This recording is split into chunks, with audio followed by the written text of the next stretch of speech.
don't know that people appreciate the level of the potential of the threat. It's, I mean, we're talking like global mind control. Take that into consideration. At least, people don't like the term control. They think it's impossible. How about we just call it manipulation? Global mind manipulation. But the power of suggestion and the ability to manipulate and guide through technology has been a goal that's been funded, it's been researched, and thanks to folks like Dr. James Giordano, who have filled us in, and then also, who's the other gentleman that did the, I'm losing his name now, the whistleblower that did Project Satan. I mean, these were mind control projects that the government was happy to work on, happy to fund, especially way back when in World War II, when they were able to get the cream of the crop of the German scientists from Operation Paperclip and transfer them through and bring them out to Long Island. So the tech is there, and it's existing. How about this? You don't have to believe me. I'm going to pull up our next piece that we're going to cover.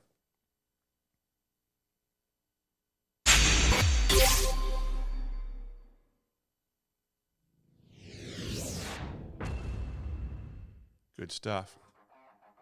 I need me some LRAD. Welcome to an overview and demonstration of the LRAD 450 XL, the world's leading mid-size acoustic hailing device. The 450 XL is a rugged, portable speaker designed to deliver tones and clear voice messages in focused 30 and 15-degree beams from close range out to 1,700 meters. 1,700 meters. Look, that looks portable. Set it up anywhere. So easy, a civil servant can use it. The LRAD 450 XL features a molded smoke composite impact-resistant housing. The 450 XL comes with a hard case for transportation and storage. The ruggedized MP3 player controls the 450 XL audio output and other functions. A weather-resistant microphone transmits live messages and also records and plays back messages on the fly. A portable 24-volt rechargeable power pack powers the 450 for up to 8 hours of continuous live or pre-recorded broadcasts. Put audio cable to the back of the MP3 player. Connect the MP3 mount to the back of the 450 XL and tighten the screws. Place the MP3 on the mount and tighten the knobs until secure. Connect the other end of the audio cable to the 450 XL. Connect the microphone to the mic USB port and tighten. Connect the power cable to the power pack output. Connect the other end to the back of the 450 XL. And you're ready to go. Press the black button on the power pack to see the battery level. Flip the toggle switch to the on position. The power volume control knob turns the 450 XL on and off and controls the audio level. Use the backlighting button to adjust the LCD light illumination level. That on-off dial there looks pretty easy to turn all the way up into the red. Just saying. Wonder what prevents someone from doing that. Self-control, I gather.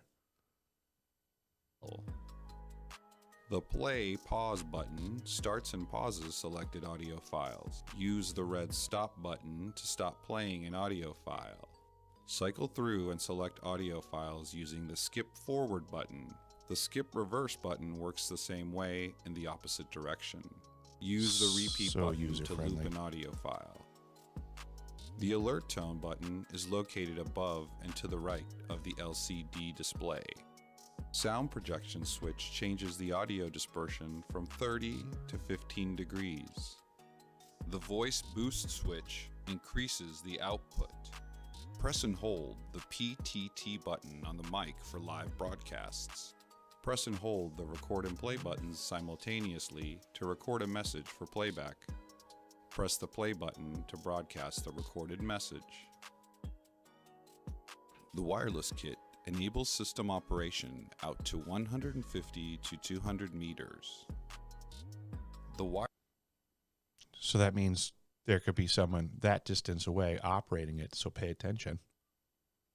wireless receiver attaches to the rear of the 450. The wireless kit includes a headset that plugs into the wireless transmitter for hands-free operation. The 450XL comes with a pan-tilt yoke for up, down, and side-to-side movements. Place the 450XL securely on the magnetic mount. Engage the high-strength locking magnets.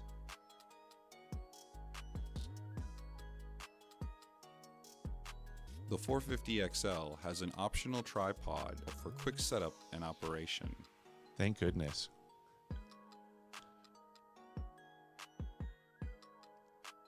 For more information on the 450XL, including a datasheet Check and out technical LRAD. specifications, contact Genesis or go to genesis.com. Good thing they changed their name so they're so hard to find. Yep, folks, that's the new iteration of the company formerly known as LRAD. They now go by Genesis, and that is what they call non-lethal weapons.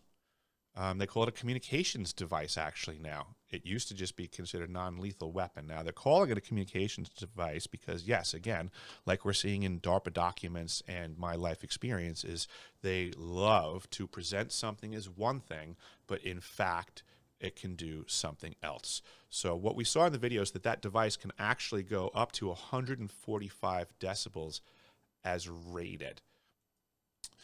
The idea is that the officers are trained to never put it in the red zone because that's bad and that's illegal.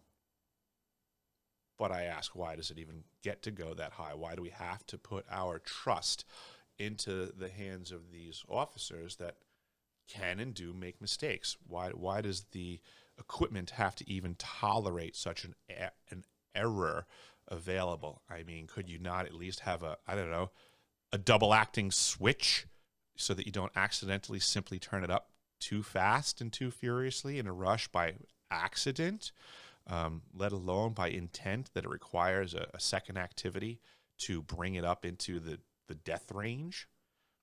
That's just my curiosity. Another thing that I wonder now that these devices are coming to market, am I allowed to buy one? Am I within my Second Amendment rights to purchase this as presented communications device? Am I allowed to say, I promise not to turn it up into the red? Or do I not have to worry about it because the red isn't a threat? So I can buy it and I can use it and I can also turn it into the red zone? It makes me wonder. In regards to the Second Amendment, it's my understanding, and I am not a legal expert on this aspect, it's my understanding, but I believe you're allowed to make your own firearms. I believe that's legal, that you can pretty much like manufacture your own gun if you have the skill set, and then you don't have to buy it or do paperwork, that's kind of a workaround. So it makes me wonder if with the LRAD, do you get the, is there this same loophole? Because I have seen folks making LRADs. So if you want to make one, it's doable. I mean, just like Tesla coils and Tesla technology, if you want to do it, you can do it. There's nothing stopping you. There are factions, multiple factions, that have a preference on what people know and how they know it. These control mechanisms are out there, and we need to try to eyeball them and work together to break down these barriers, work with these people because they do still have pertinent information. It's just that we have to understand the big picture, is that their information is oftentimes blatantly, their true information, I should say, is blatantly intermingled with known false information. That is the operation. So there are so many folks in these circles that are running around with bags full of facts and bags full of fraudulent statements as well. This is where it takes discernment, because for all practical purposes, take a lot of what I say as wrong just to make it equal. I could have been disinformed. I could have been tricked. So there are things that are true that I say, and there are things that aren't true. So you're going to have to use discernment for me and everybody else. That's all I'm trying to get folks to do, is to not look at these folks like Pied Pipers. There are things that they need to work on as well to make corrections for the error in what they have presented, because whether through act or omission, not every single thing that every single person out there is saying can be true. It just doesn't work like that. It can't all integrate. Not everybody can be right. And it takes a team effort, especially for the mission of the truth, in A, gathering it, and then B, disseminating it